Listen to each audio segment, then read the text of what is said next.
Imaginez, je montre les bras, je mets un maximum de pression, je fais un effet waouh avec des chiffres de malade, et finalement, on arrive à des solutions négociées, et les choses vont rentrer dans l'ordre comme une gentille rivière après une crue. Vous avez tout dit, moi je dirais tout ça pour ça, c'est-à-dire la méthode est quand même assez improbable, assez inédite. Je sors le pistolet, puis une fois que je vous ai mis le pistolet sur la tempe, je vais discuter. Alors on peut se dire ça marche, oui en effet, vous mettre un pistolet sur la tempe et vous dire maintenant on va discuter, en général ça a des effets, enfin tout ça pour ça. Quand vous regardez au niveau macro, l'accord UK-USA, c'est pas non plus extraordinaire. Alors ça change quand même la donne sur certains secteurs.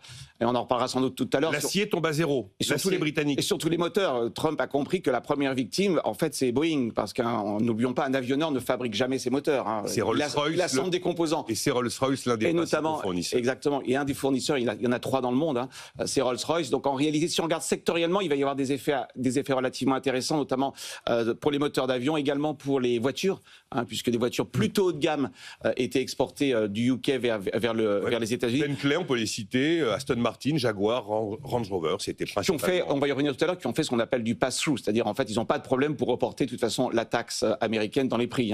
Vous n'allez pas acheter moins d'Aston Martin parce que le prix de l'Aston Martin... C'est comme Ferrari qui nous avait dit... C'est intégral. Et Hermès. Et pas seulement, on va le voir peut-être tout à l'heure, on va y revenir, les études économétriques montrent que les exportateurs font quasiment toujours ce qu'on appelle du pass-through, ils reportent la taxe dans le prix final. Non, mais ce qui est intéressant, un dernier mot peut-être sur l'accord, c'est qu'il a vraiment un logiciel assez étrange pour l'économiste Donald Trump. D'abord, il part du principe qu'un déficit est injuste, on ne voit pas très bien où est le sujet. Un déficit, ça reflète tout simplement vos avantages compétitifs. Mais ce qui est intéressant, c'est qu'il est focalisé toujours sur les marchandises. Pour lui, le commerce, c'est le bon vieux commerce, ce qui est important, l'agriculture. Mais il oublie de dire une chose, qu'en fait, le commerce UK-US est super déséquilibré en faveur du UK, mais dans quel domaine? Pas dans les marchandises, dans les services. Et ça pose pas de problème. Donc, vous voyez, c'est amusant. Les Anglais n'ont rien touché à leur taxe numérique, alors qu'en réalité, si vraiment je reprends le logiciel de Trump, le problème, si problème il y a, c'est celui de l'excédent du UK dans les services. Et en fait, c'est complètement passé à la trace. Donc c'est assez étrange comme logiciel. À la fois, on ne voit pas en quoi un déficit est nécessairement une mauvaise chose commerciale. Et secondement, pourquoi parler uniquement du déficit des biens? À minima, parlons des biens et services. Donc je trouve que tout ça, c'est quand même beaucoup de bruit.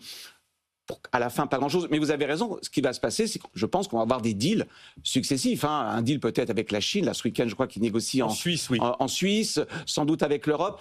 Mais pardon, tout ça au détriment de quoi? Du multilatéralisme. À la fin, ça fait une somme d'accords bilatéraux. C'est quand même la remise en cause de tout ce qui a été construit depuis 1947 avec le GATT, puis l'OMC. Donc j'ai envie de dire, oui, vous voyez, c'est ambigu. On pourrait se dire, il arrive bien à ses fins. Oui, il arrive à ses fins parce qu'il a utilisé la menace extrême. Enfin, quand même, tout ça pour ça. Vous avez raison de rappeler la notion de service parce qu'on se focalise sur les biens et le déséquilibre commercial entre l'Europe et les États-Unis, donc au bénéfice de l'Europe, ce trou commercial que d'ailleurs Trump chiffre à 350 milliards. C'est 48 milliards à peu près. 350 milliards, dit-il, sur les biens, alors qu'en fait on est plutôt sur les 200 milliards. Et quand on inclut les services, on est à moins 48. Voilà, on est en dessous de 50 et c'est un chiffre qui n'a jamais été mis en avant.